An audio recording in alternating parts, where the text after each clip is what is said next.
most important is patient-centered care.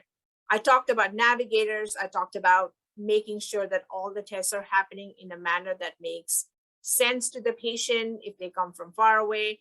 All of that is incredibly important, that you pick a center where this is of priority. In addition to things that we just talked about, there are other things that are incredibly important going through a cancer journey, is having access to psychosocial support, having access to financial counselors and caregiver support. It's a conversation that does not happen a lot while you're in clinic with your physician talking about the treatments. But a lot of cancer therapies are incredibly expensive. A lot of tests are incredibly expensive. And going into this, not having an idea of what kind of expenses you're looking at can be very distressing for patients and caregivers.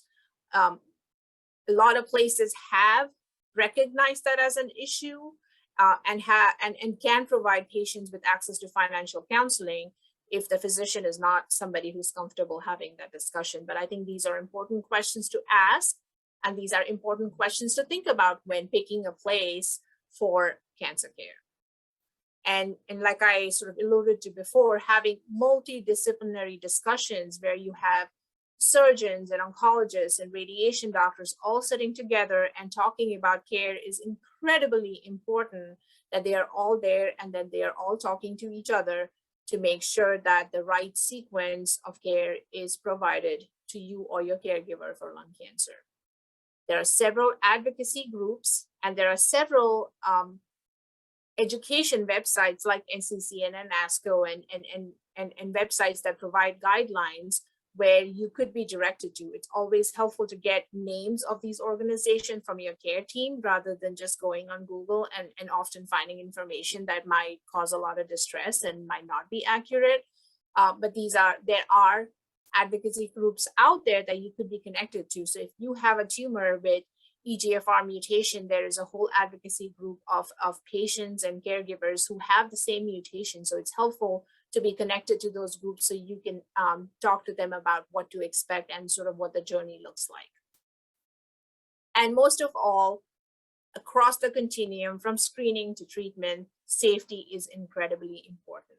It needs to be woven through the entire process. So again, having access to a center that can provide all of these pieces, including supportive care and taking care of your symptoms and sort of a holistic care, is incredibly important. And at every step of the way, I hope patients and caregivers understand that there is communication that's happening and that every decision is a shared decision making. So what doctors and care teams are offering are options.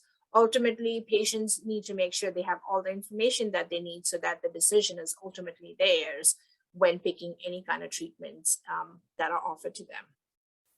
And most of all, again, sort of as an advocacy goal for us is to make sure that all the high quality science and research that's coming out is available to every patient, regardless of where they live. One of the biggest push that all the large organizations that fund clinical research is to make sure that we have clinical trials that include patients from all the backgrounds, not just the patients that can afford to go to certain centers and get care. So we want to make sure that clinical trials represent patients from minority population, women, and people who live in rural areas, and to make sure that our patients are not having to travel to centers far away for clinical trials, but bringing clinical trials closer to home.